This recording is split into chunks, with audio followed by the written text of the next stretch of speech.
Salam dəyərli dostlar, hər birinizi xoş gördük. Kadr arxası verilişinin növbəti buraxılışında hər birinizi salamlayıram. Bugün çox vacib mövzulardan danışacağıq. Dünyanın bu gərgin ərəfəsində, belə ipdən asılı bir vəziyyətində nələrin baş verəcəyini, necə olacağını həm söhbətimdən soruşacağıq. O da yəqin ki, ətraflı məlumat verəcək. Qonağımız Ramin Əliyevdir. Son Ümid Xalq Hərəkatının sədri. Xoş gördük Ramin bəy. Xoş gördük. Biz sizinlə danışanda hələ müharibə gedirdi, sonuncu verilişdə, amma artıq 2 həftəlik atəşkəs elan olunub. Atəşkəsə də oxşamır. Məsələn, günü bugün elə İsraili Hizbullah bombalayıb, elə bəlkə də biz danışdığımız dəqiqələrdə də bu gedir. Nə nəticə çıxaraq? Gəlin əvvəlcə belə yanlışa. Bu 40 günlük müharibə deyək. Bu müharibədən hansı nəticələr çıxardacaq? Qalib varmı? Uduzan varmı? İran savaşında ümumiyyətlə qalib tərəf əvvəlki verilişlərdə də qeyd etdiyim kimi Böyük Britaniya oldu. Həm açıq şəkildə müharibəyə qarışmadı, həm də onun senarisindən bu məsələlər, proseslər öz axarı ilə davam elədi. Təbii ki, yenə qeyd edeyim ki, xüsusi olaraq İranın raket texnologiyası və silah anbarlarının zənginləşdirilməsi, ehtiyatların çoxalması embargolara rəğmən ötürülən texnologiya əsasındadır. Və Qərbin texnologiyası əsasındadır. Bu danılmaz faktdır. Və Mossad, bu müharibə belə deyək, həm də Mossadın süqutu ilə yekunlaşdı. Siz belə qənaətdəsiniz. Bəli, çünki Mossad hər zaman özünü ön plana çəkirdi ki, dünyada bir nömrəli agentura şəbəkəsidir, gizli servis xidmətidir. Lakin aydın oldu ki, belə deyək, İranın Luis Garcia adasına atdığı 4000 kilometr məsafəli raket onu göstərdi ki, Mossadda yanılıb və o qədər də dərinliklərə hopa bilməyib. Amma ayrı-ayrı adamları öldürdülər də, vacib şəxslər. Ən aqressiv rəhbərliyi aradan götürdülər axı. Buna qədər, bu həm 12 günlük savaşa qədər, həm də hazırki savaşa qədər bitmiş, indi atəşkəs elan olmuş savaşa qədər İranda bir neçə dəfə xalq ayaqlanması olmuşdu, aksiyalar həyata keçirilmişdi. Lakin rejimi devirə bilməmişdilər. Və həm Qərb, həm ABŞ, həm də ki, İsrail fikirləşirdi ki, rejimi devirmək üçün hansısa yeni BC variantlarına əl atmaq lazımdır. Bunun üçün də hansı qənaətə gəldilər və bunlar yadınızdadırsa da Pəhləvilərdən son nümayəndəni ortalığa atdılar, Pəhləvini. Lakin Trump bir neçə dəfə açıqlama verdi ki, məqsədimiz o deyil. Çünki Trump həm nəbzi yoxladı, İran xalqının nəbzini, həm də eyni zamanda yeni fiqur axtarırdı. Yeni fiquru da tapmaq üçün İranda, belə deyək, potensial gücə malik, müxalif mövqeli insanlar olmalıdır, müxalif liderlər olmalıydı. Lakin rejim onları məhv eləmişdi deyə heç kim müxalifət cəmiyyəsindən çıxa bilmədi ortaya. Və nəticədə İranın dərinliklərində olan, belə deyək, öz hakim rejimin içində olan milli qüvvələrlə Qərb, xüsusilə də ABŞ təmasa keçmiş oldu. Və orada tək Mossadın agentura şəbəkəsinin işi deyil, həm də bir fotoqrafiya ayrılmışdı sosial mediada. Əli Larijani'nin cəmaat içində olarkən arxasındakı insanlar qırmızı halqa ilə işarələnmişdi və orada qeyd olmuşdu ki, dərin dövlətin adamları. Yəni demək istədiyim odur ki, onun içində olan milli qüvvələr sayəsində və milli qüvvələr hər an fürsət gözləyirdi ki, hazırki rejimə zərbə vursun. Çünki onların daxilində yerləşirdilər, onlarla bərabər vəzifə daşıyırdılar, icra edirdilər, lakin özlərini ortalığa çıxarsaydılar, məhv edilərdilər. Buna görə də zaman və məqamı gözləyirdilər. Və belə olan halda xüsusi bir nüansa da diqqət yetirim. Güya ki, sosial media platformalarında cəmaat özü trayektoriyaları, koordinatları verirdi ki, gəlin vurun ABŞ və İsrail hərbi qüvvələrinə. Bu da o deyil, bu da həmin insanlar idi. Yəni, kəşfiyyat xüsusilə çox gözəl dərinliklə işlədi və dərin dövlətin, onun içərisində olan nümayəndələrin, hazırki rejim, Onların əli ilə o generallar aradan qaldırıldı. Xamneyinin öldürülməsi də birbaşa onunla bağlıdır. Real faktları danışmırıq bəzən. Faktlara söykənib danışmırıq. Biz mülahizələr yürüdürük, ehtimalları yürüdürük və çaşqınlıq yaradırıq. Əslində həqiqətləri açıb doğru şəkildə cəmiyyətə ötürmək lazımdır. Və bunun sayəsində rejim yerindən oynadı və rejim baxmayaraq ki, bilib söyləyir ki, bundan sonra 6 ay müddətdə biz müharibəni davam elətdirə bilərik. Raket stokumuz kifayət qədərdir. Biz hələ ən müasir texnologiyalara atmamışıq, texnoloji silahlarımızdan istifadə eləməmişik. Bunlar hamısı blefdir. Və indi bu atəşkəs elan olunanda İran hökuməti xalqa bəyanat yaydı ki, biz qalib gəlmişik. Burada qalib tərəf yoxdur. Burada qalib tərəf əslində maneə lobbilərdir. Fikir verin. Həmişəki kimi. Həmişəki kimi. Fikir verin. Hörmüz boğazı uğrunda savaşda artıq nəzarəti Çin ələ aldı. İran Hörmüz boğazına nəzarət etmir ki. Və Böyük Britaniyanın ABŞ-ın qabağına çıxardığı Çin, gücləndirməyə çalışdırdığı Çin Hörmüz boğazına sahib çıxdı. Bundan sonraki məsələlər biraz qorxuludur. Həm İslam dünyası üçün, həm region üçün, həm belə deyək, tranzit marşrutları, enerji xəttləri, resursları üçün daha da şiddətli müharibələr baş verə bilər və digər bir tərəfdə də fikir verin, 3 günlük Hindistan-Pakistan savaşında Pakistan önə çıxarıldı Çin silahları ilə və bu gün də İranın dövlət və hökumət nümayəndələrinin Pakistanda görüş üçün getməsi İrandan birbaşa Pakistan qırıcılarının nəzarəti altında getdilər. Yəni əminlik, müttəfiqlik, dostluq, qardaşlıq siqnalı verdilər və bir daha güvən hissi yaşatdılar. Və bu addımdan sonra Hindistan tərəfi artıq qıcıqlanmağa başladı ki, yəni Pakistan Orta Asiyada, Mərkəzi Asiyada əsas güvəniləcək dövlətlərdən biri kimi ortalığa çıxır. Çıxdı artıq. Çıxdı, bəli. Yox, hazırda çıxmaqdadır. Yəni yeni dünya şəkillənməsində belə görünür ki, Pakistana daha çox üstünlük veriləcək. Pakistan və Hindistana. Çünki Çin həm Hindistanla, həm Pakistanla savaş ortamındadır və düşmən dövlət. Çin Pakistanla yaxındır. Hindistan, Çin və Pakistanla daha doğrusu fikrimi düzgün ifadə eləmədim. Savaş ortamındadır. Hər an çaxnaşmalar ola bilər və bu baxımdan da Mərkəzi Asiyanın sağında Yaponiya, Koreya hissəsində Çin, sol tərəfdə belə deyək İran, İraq, Suriya və s. Əfqanistan, bu istiqamətdə isə Pakistan nəzərdə tutulur. Yəni iki tirəli formada Mərkəzi Asiyanı stabil idarə etmək üçün müştərək addım atılır. Və bir kəmər bir yol layihəsi artıq belə deyək, təhlükədən uzaqlaşdırılır.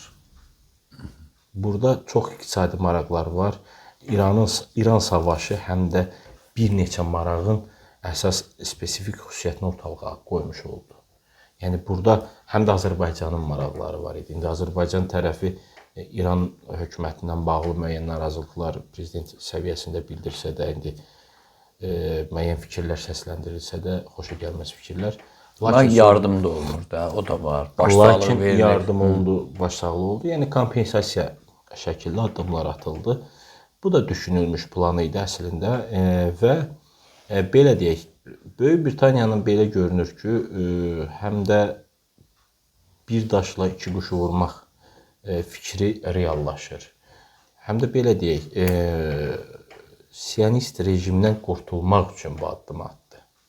Biz zamanla hər zaman deyirdik ki, İrana qarşı ABŞ aqressiya göstərəndə İsrail önə düşürdü ki, İranla mən savaşacağam, sizin işiniz yoxdur. Yəni İran üzərinə dünya dövlətlərinin gəlməsinin qarşısını məhz İsrail alırdı. 49-cu ildə İsrailin müstəqilliyini də elə birinci tanıyan İran olmuşdu. İran İslam Respublikası deyildi o zaman, İran Respublikası olmuşdu Pəhləvilər dönəmində. Yəni ki, demək istədiyim odur ki, bu məsələlərin fonunda İran rejimi mərhələli şəkildə artıq gedəcək. Çünki atəşkəsə razılıq verildisə, bu rejimin tükənməyini göstərir.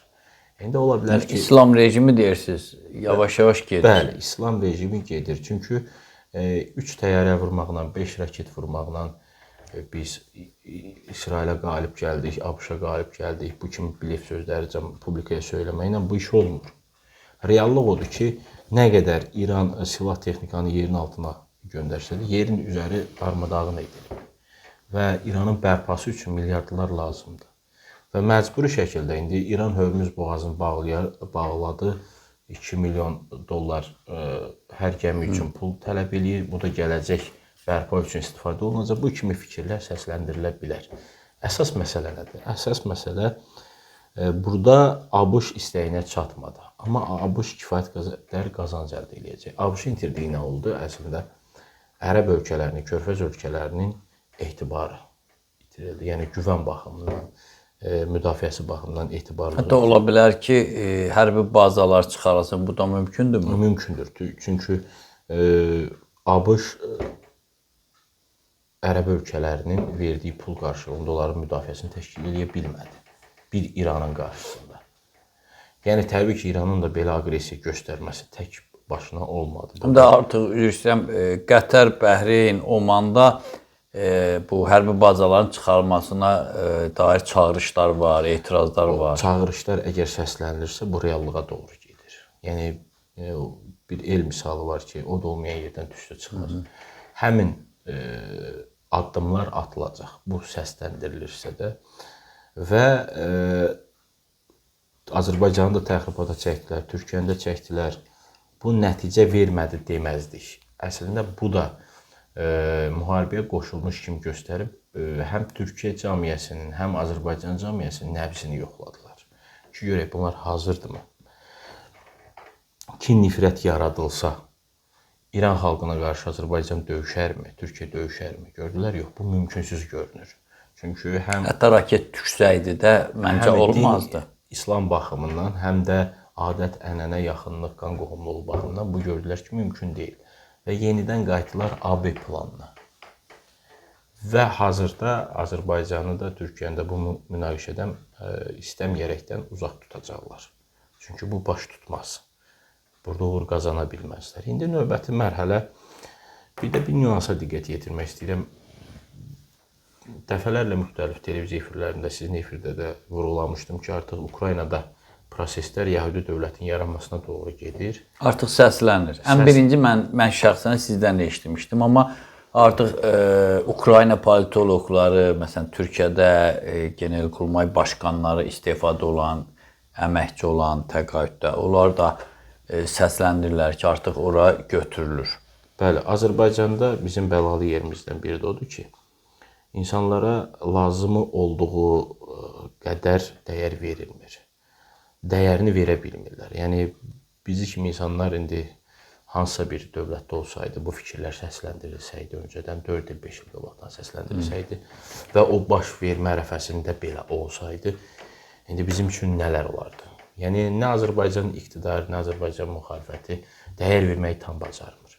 Niyə ki, sizin bizdə çıxışlarınızın bəzisini mən şəxsən prezidentin, siz deyəndən sonra prezidentin dilindən müəyyən deputatların, yüksək rütbəli məmurların danışdığını görmüşəm, təkrarladığını görmüşəm. Deməli, fikir verirlər. Lazımı tezisləri, siz demiş, sərf eləyən tezisləri götürüb. Sərf eləyən tezisləri və... Amma şəxsən sizin ilk burada fikir adamı kimi dediyinizi mən görmüşəm, işlədirlər. Yəni, deyirsiniz, fikir vermirlər, amma görürəm, fikir verirlər. Yəni, fikir verirlər hansı baxımdan? Yəni ki, belə deyim, bir zamanlar Vəfa Quluzadə barədə müəyyən fikirlər səsləndirilirdi. Allah ona rəhmət eləsin. Allah rəhmət eləsin. Onun o zaman səsləndirdiyi fikirlər də bugün gündəmdədir. Yəni, Türkiyədə İlbər Ortaylı, digər... Sonra Jirinovski, o mənbəni bilirdi də. Bəli, Jirinovski illər əvvəl müəyyən fikirlər səsləndirmişdilər və onları necə önə çəkirdilər. Yəni, müstəqil insanlar Azərbaycan cəmiyyətində hələ ki irəli gedə bilmir. Bu çox təəssüf edici məqamdır və haşiyədən kənara çıxdım. Onu qeyd edeyim ki, artıq Ukraynada Yəhudi dövləti yaranmaqdadır. İndi bu muxtariyyət şəklində olacaq, müstəqil şəkil. Düşünmürəm ki, hələ müstəqil dövlət kimi qeyd olunsun, amma fakt odur ki, Almanların və fransızların qarşısını almaq üçün Yəhudi beyin mərkəzini Avropanın əsas beyin mərkəzi edəcəklər. Və bu da Böyük Britaniya sərf edir dolayısı yolla. Yəni Böyük Britaniya əsrin siyasətini həyata keçirdi. Və fikir verirsinizsə, Netanyahu hakimiyyəti dönəmində Netanyahuya qarşı bu qədər kin, nifrət olsa da, xalq içində nifrət bəslənsə də və s. olsa da, yenə də dağıdıcı müharibələrə sanki bilərəkdən yürüdülür. Çox qəribədir. Putin də beynəlxalq məhkəmə qərar çıxardıb onun haqqında da, amma onlar elə qıra-qıra gedir. Bəli, Livanda orada savaş, Suriyadan burada savaş, Fələstin məlum məsələ, Yaxın Şərq qana boyanıbdı İsraillə. Burada məqsəd nədir? Burada məqsəd odur ki, necə ki 6 milyon yəhudi qırıldı Avropadan, hazır ki İsrailə yerləşdirildi, orada nifrət kin yaradıldı, insanlar qorxuya düşüb yəhudilər İsrailə daşındılar və oranı vətən elədilər. İndi də İsrailə qarşı sanki bilərəkdən kinin, nifrətin həddini çoxaldırlar ki, Yəhudi xalqı rahat şəkildə Ukraynaya köç edə bilsin. Burada deyərdim ki, Rusiya da pərdə arxasında razılaşır öz maraqlarına. Rusiya elitası da öz başına idarə olunmur. Putin də bunu bilərəkdən elədi, Ukraynaya girdi. Və bu ləngimələr, düzdür, ekran qarşısında hər kəsə publikaya bildirildi ki, Putin aldadıldı, 3 günə Kiyev işğal eləyərəm deyilərək aldadıldı. Lakin bu belə deyil. Bunlar hamısı məqsədli şəkildədir və Ukrayna adlı dövlətin gələcəkdə mövcud olması həqiqətən sual altında olacaq. Və yaxud Ukraynada altında bir Yəhudi dövlət formalaşacaq. Orada kompakt daha çox Odessada yaşayır. Sovet dövründə deyirlər ki, Odessa Yəhudi şəhəridir. Yəqin ki, elə o özü gözəl bir yerdədir, dənizin qırağında. Onsuz da Yəhudilər hər zaman gözəl yerdə qədim o gözəl bir yerdə yaşayır. Oradan bəlkə başlayalar. Yəni, bəzən bu Yəhudilər haqqında danışanda deyirlər, siz Yəhudi əleyhinəsiz, İranpərəst deyirsiniz. Xeyr. İranda deyəndə deyirlər... İran Molla rejiminə nifrət edirəm. Çünki onların da əhli günahsız insanların qanına az batmayıb. Yəni, 47 illik hakimiyyəti dönəmində 2 milyona yaxın insanı dar ağacından asıblar. Hələ də davam edir. Az rəqəm deyil, hələ də davam etməkdədir. Yəni, günahsız insanları hər iki rejim öldürür, hər iki rejim qırır. Fərq ondadır ki, onlar bombardıman edir, bunlar dar ağacından asır. Yəni, vəziyyət o dərəcəyə gəlib ki, artıq yeni dünya şəkillənməsi dedikdə ümumi dünya nəzərdə tutulmur. Yaxın Şərq, Mərkəz Asiya nəzərdə tutulur. Və Mərkəz Asiya yəni hara? Orta Doğu projesi həyata keçirilir. İndi burada Yaponiyanın baş naziri, xanım baş nazirinin ABŞ-a səfəri, ABŞ-da fikirlər səsləndirməsi, Cənubi Koreya və Şimali Koreya arasında gərginlik yaşanması, Cənubi Koreyada atılan addımlar və s. bu kimi fikirlər bu media üçün lazım olan fikirlərdir. Və digər bir tərəfdənsə Azərbaycan o xarici hadisələrdən, proseslərdən doğan daxili siyasəti ön mövqeyə çıxır.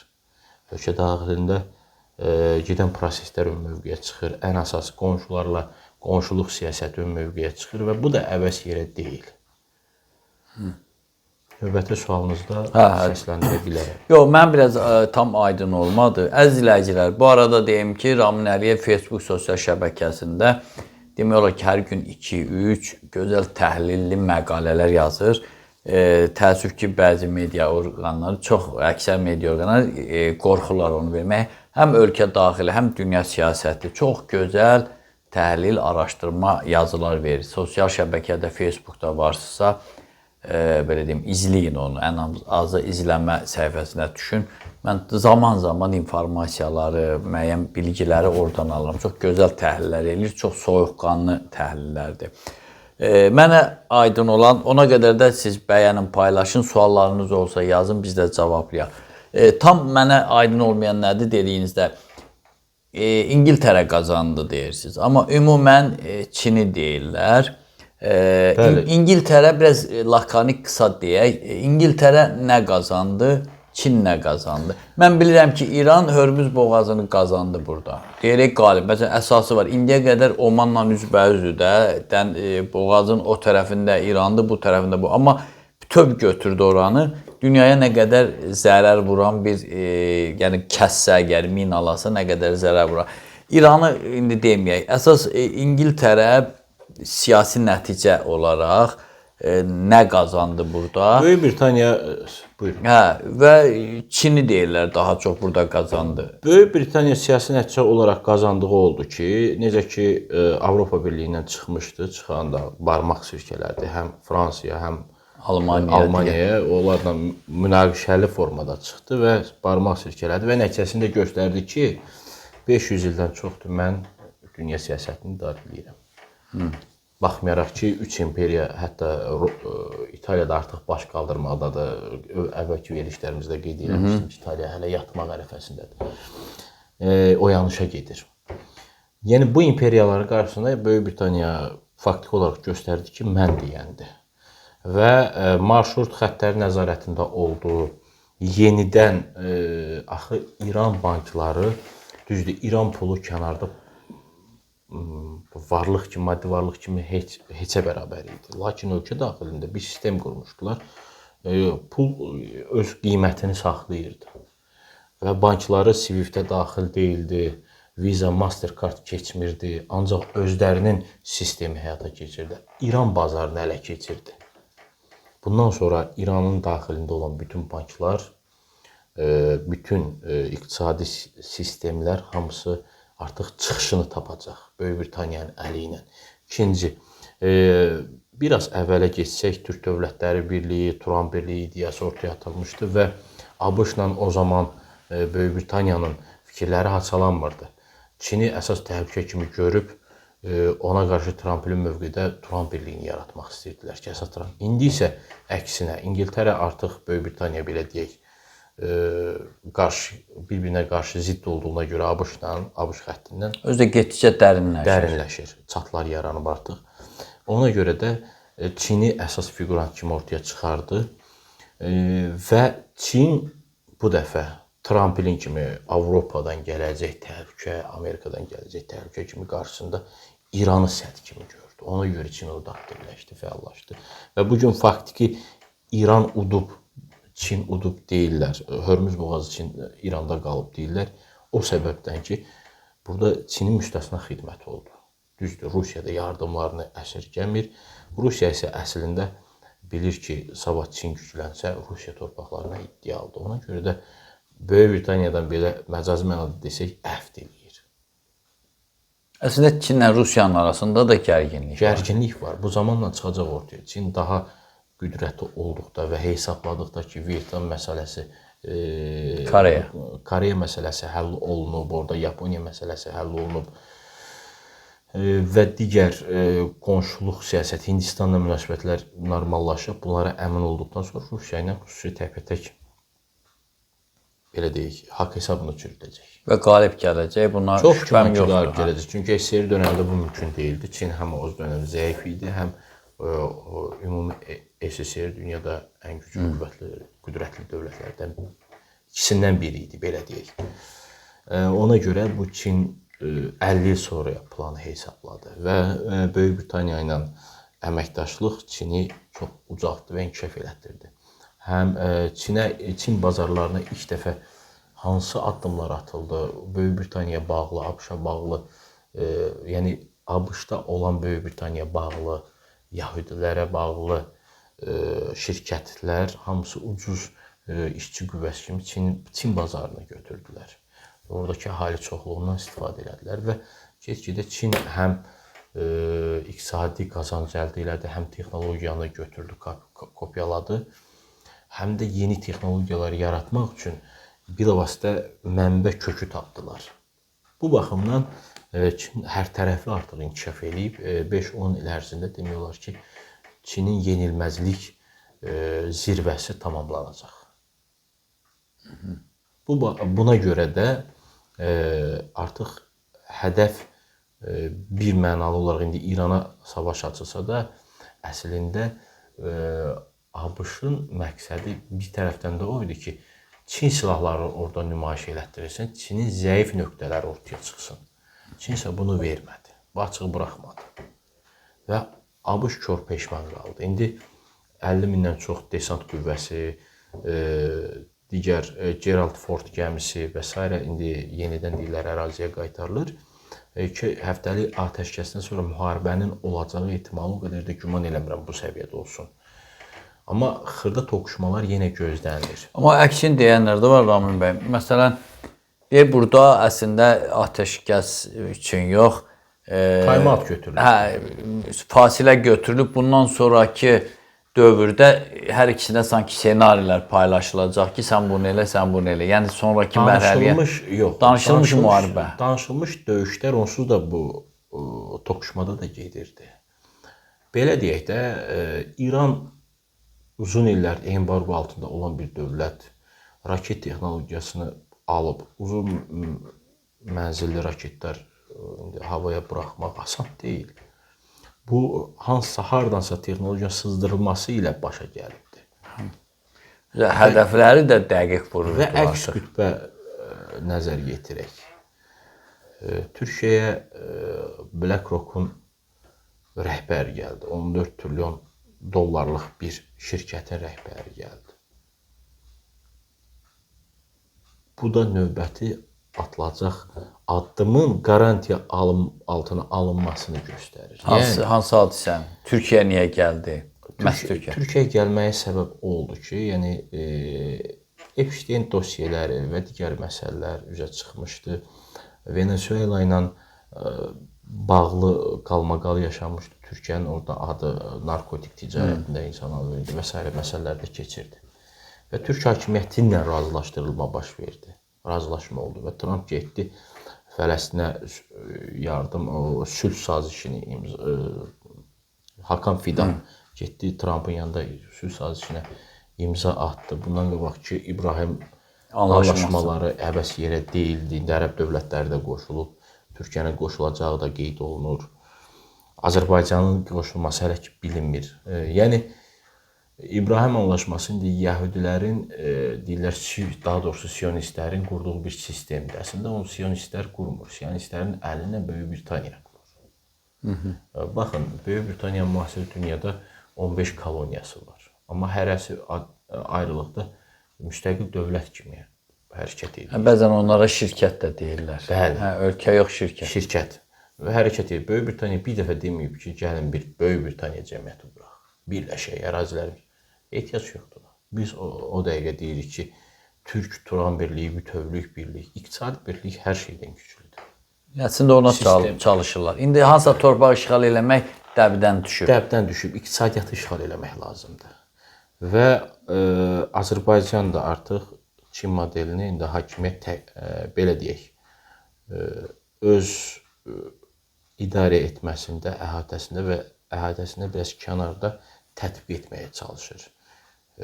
Prezident İlham Əliyevin Gürcüstana, qonşu Gürcüstana səfəri bunun artıq işarələrini göstərdi. Çox qəribədir. Bax, dünyada indi müharibə gedirdi. Ancaq müharibə ilə bağlı müəyyən səfərlər olsa da, qalan ölkə başçıları hamısı ölkədə qalmışdı. Təhlükəsizliyə falana görə. Amma belə bir məqamda İlham Əliyevin Gürcüstana getməsi, orada möhtəşəm qarşılanması, sanki ona bir iş düşmüşdü, yaxud da yanında bir çəkincəlikləri var idi. Kimin məndə belə bir təəssürat oyandı. Gürcüstana səfər dönəmində Prezident İlham Əliyevin çıxış nitqlərini mən canlı olaraq qulaq asdım, diqqətlə qulaq asdım və təhlil elədim. Əslində Gürcüstana Prezident İlham Əliyevin səfəri bir qonşu dövlət başçısının rəsmi səfərindən əlavə bir dostluq səfəri kimi dəyərləndirilməməlidir. Mən düşünürəm ki, İlham Əliyevin bu dəfəki səfəri digər səfərlərdən daha fərqlidir. Fərq nədədir? İlham Əliyev çıxışlarında qeyd eləyir ki, bu İran savaşı dönəmində və ondan öncə Trip layihəsində, Zəngəzur dəhlizi, Trip dəhlizi məsələsində Gürcüstan tərəfi çox narahat olmuşdu ki, Azərbaycan iqtisadi məsələlərdə Gürcüstanı kənarda qoyacaq. Qaz, neft xəttləri, enerji xəttləri hamısı oradan keçəcək, Gürcüstan qalacaq çıxılmaz durumda. İqtisadi baxımdan çətinliklər yaşaya bilər. Bu Gürcüstan hakimiyyətinin beynində sual doğururdu. Açıqda deyirdilər. Açıq da deyirdilər, müəyyən Zəngəzur dəhlizi Gürcüstanı vurdu. Bax belə də bir fikirlər var idi. Gürcüstan media orqanlarında da dərc olunurdu, müəyyən məqalələr oxuyurdum, baxırdım. Lakin Prezident İlham Əliyev ora səfər eləməklə birincisi İran savaşı dövründə Gürcüstanın kiçik təzyiq vasitəsi kimi istifadə eləməyə cəhd etdiyi oradakı soydaşlarımızı İran meyilli kimi göstərdilər mətbuatda. Güya ki, İran meyillidirlər və s. o təzyiqlər edirdilər. İndi siyasi, müxalif və s. fikirli insanları kənara qoysaq, bu siyasi fikir mübadilələrini kənara qoysaq, fiqurları və figurantlarını yenə deyim, kənarda saxlasaq, iqtisadi məsələ baxımından bu aspektdən yanaşma olsa, Azərbaycan tərəfi Gürcüstana həm də belə deyək, dövlətlər arası münasibətlərdə bir qulaq burması verməyə getmişdi İlham Əliyev. Mən belə düşünürəm, bəlkə də yanlış fikirləşirəm.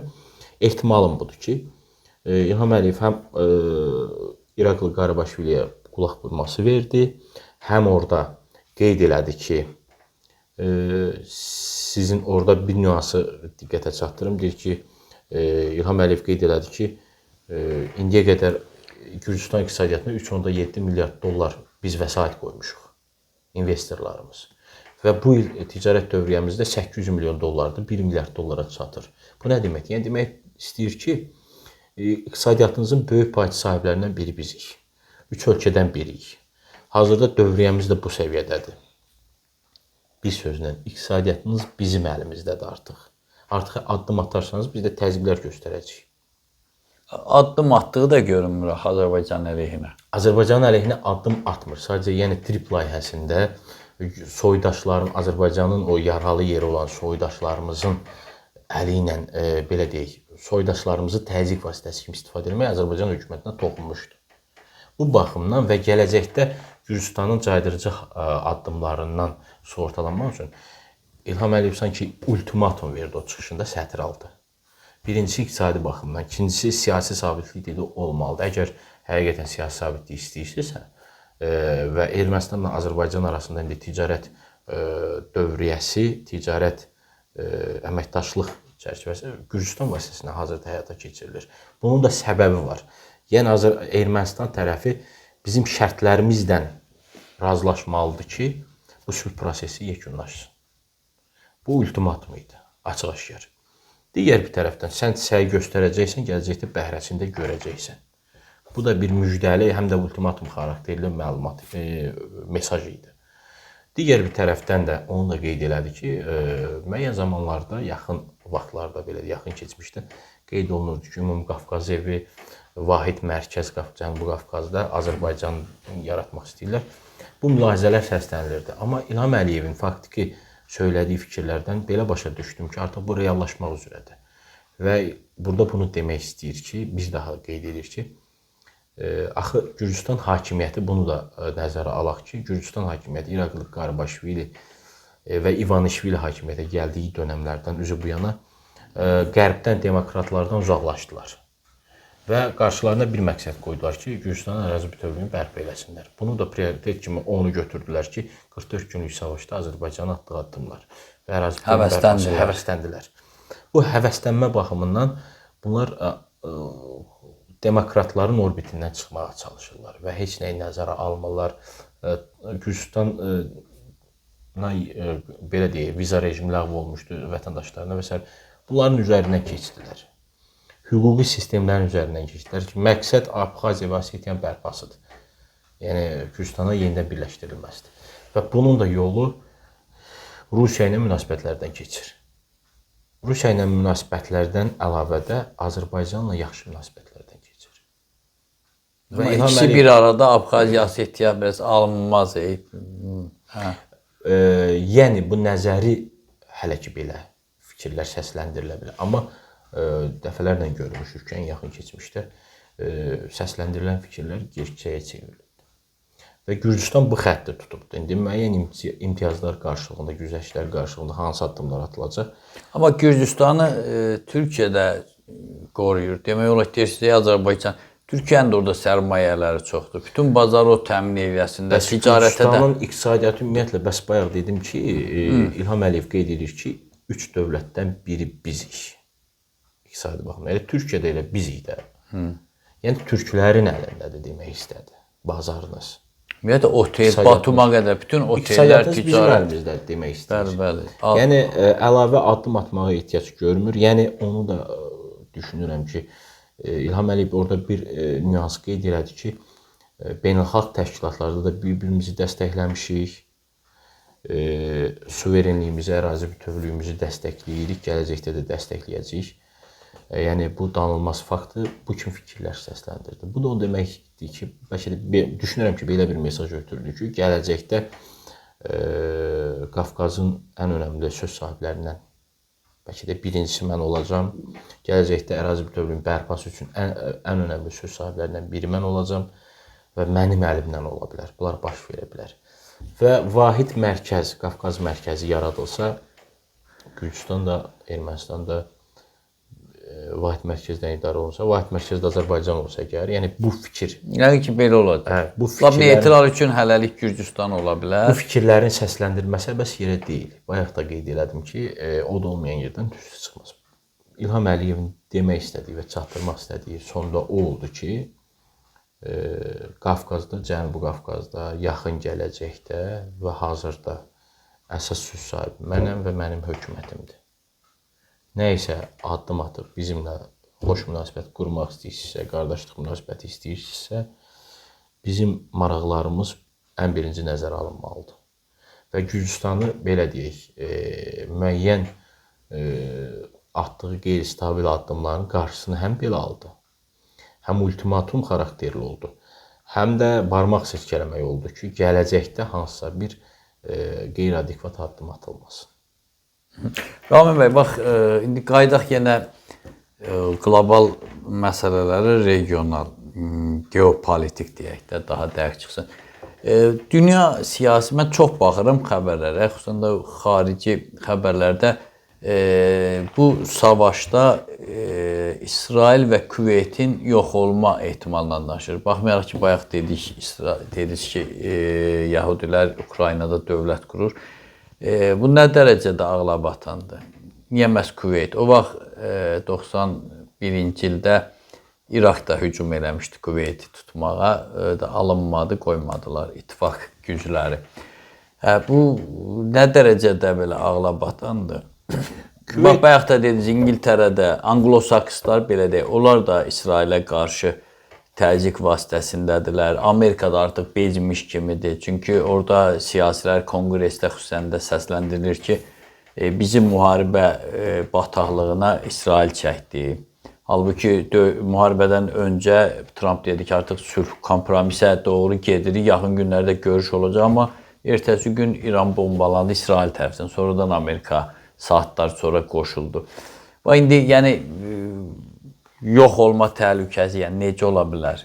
İsrail. Səddam Hüseyn dönəmində Küveytə hücumlar səbəbsiz deyildi. O dönəmdən bu dönəmə onsuz da Küveyt dövlət kimi yox, şirkət kimi bəli, formalaşıb və Küveytdə Səudiyyə Ərəbistanın hər zaman gözü var. Bu real. Elə Omanda da, Bəhreyndə də, Birləşmiş Ərəb Əmirliklərində qopardıblar da hamısını. Ərəbistan yarımadasında cəmi ərəblərin vahid dövləti olmalıdır, prinsipi var ortada. Bu baxımdan Küveytin gələcəkdə yox olması qaçılmazdır. Yəni bu fikri səsləndirək. Çünki artıq belə deyək, ərazi savaşı deyil, iqtisadi savaşlar getdiyinə görə ərazi savaşları, ərazi itkilərinin olması o qədər də önəmli deyil və yaxud itkilərin bərpa edilməsi o qədər də önəmli deyil. İqtisadi məsələlərin kimin əlində olacağı önəmlidir. İndi torpaq işğalına üstünlük verilmir. Maliyyə işğalına üstünlük. O yollar xüsusən də o keçid. Bəli, indi belə deyək, gələcəkdə Gürcüstan da əbəs yerə qeyd eləmədim, ərazi bütövlüyünü bərpa eləyə bilər. Hətta belə deyək, Balkanlarda Yugoslaviya, köhnə Yugoslaviya, indi Kosovo yaranıb, Hersegovina, Bosniya-Hersegovina və s. dövlətlər yaranıb. Onların da yenidən birləşməsi mümkün ola bilər vahid mərkəzdə. Əgər bilirsiniz, xırdalandıqca, ölkələr çoxaldıqca nəzarət effekti azalır. Həm də onlara təhdidlər olur, müqavilələr də boşa çıxır. Müqavilələr də boşa çıxır, bütövləşmə prinsipi zəifləyir. Bu baxımdan belə deyək, İranı parçalamaq istəsələr çoxdan parçalamışdılar. İrandan məsələn ticarəti bir neçə əldən aldıqlarına bir vahid əldən alırlar da. Bu bunlara daha sərfədir. Maya dəyərinə gəlir. Venezuelanın özü. Və İsrailin yox olması məsələsi mümkünsüz görünür. Çünki İsrail dövlətinin orada yox olması düşünmürəm olsun. Çünki yaxın şərqi nəzarətsiz buraxmazlar.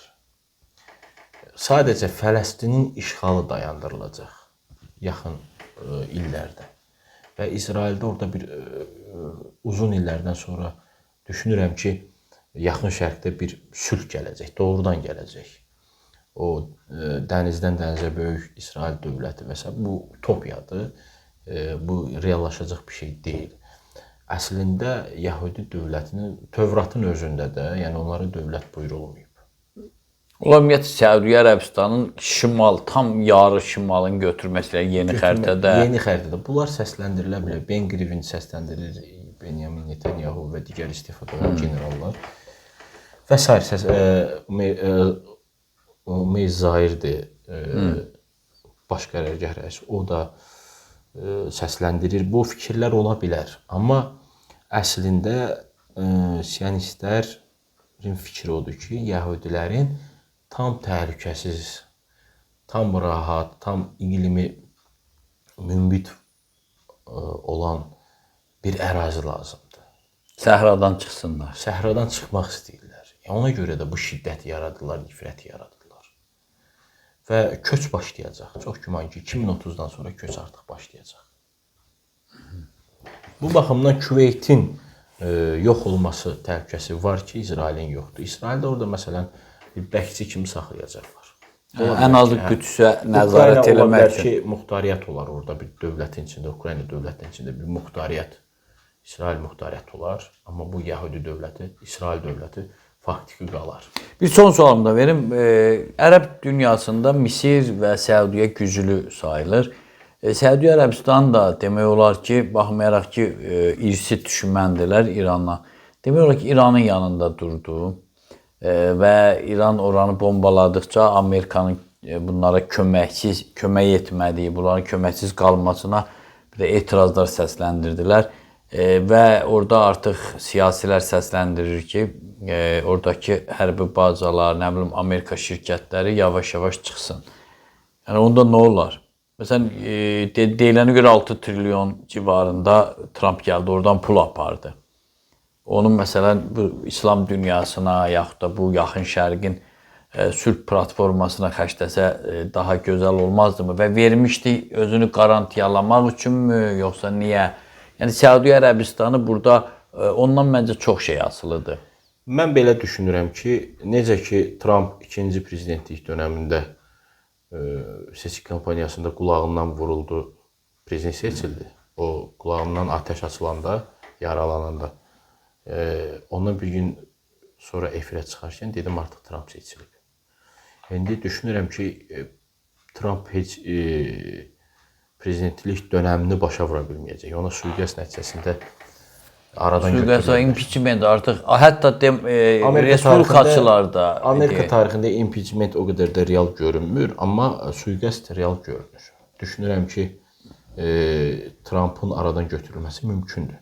Və Kamala Harris'in növbəti prezident seçkilərində iştirak edəcəyindən bağlı artıq bəyanat verildi. Hazırlaşır, bir ildir hazırlaşır artıq. Və Amerika siyasətdə gördü ki, bir alversini gətirib sivri uca qoymaqla siyasət yürütmək mümkün deyil. Hətta özü varis kim dediyin də qəbul eləmirlər. Düşünmüşlər ki, bu dağıdıcı xarici siyasəti həyata keçirmək üçün Trump lazımdır. Amma dərin siyasi xətt başa düşdü ki, Trump'a yanlış addım atıblar.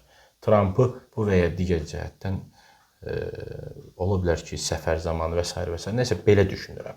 Təhlilim, analizim bunu göstərir ki, Trump'ı aradan götürsünlər. Və prezident seçkiləri vaxtından əvvəl keçirilsin. Bunlar da bu hallarda yaşana bilər. Və Səudiyyə Ərəbistana gəldikcə ki, İranın tərəfini tutur, mən deməzdim tutur. Sadəcə Səudiyyə Ərəbistan öz çıxarlarını fikirləşir, verdiyi pulların müqabilində onun müdafiəsini tələb edir. Bu da mümkün deyil, artıq pul da verilib geri qaytarılası deyil. Və Səudiyyə Ərəbistanı təzədən region üzrə siyasi xəttini gözdən keçirir ki, biz yanılmışıq. İranı belə deyək, müdafiəsiz buraxdıq. Belə deyək, bu müharibə həm də region dövlətləri üçün, ərəblər üçün xüsusi bir dərs vəsaiti oldu. Və gələcəkdə bu səhvləri düşünmürəm ki, yol versinlər. Çox sağ olun Ramin bəy, maraqlı danışdınız. Dəyərli dostlar, qonağımız Son Ümid Xalq Hərəkatının rəhbəri Ramin Əliyev idi. Siz də bəyənin, paylaşın, fikirlərinizi yazın, suallarınız olarsa növbəti veriliş üçün yenə də yönəldin. Biz onu məmnuniyyətlə cavablandırardıq. Sağ olun, var olun, kadr arxasından çəkinməyin.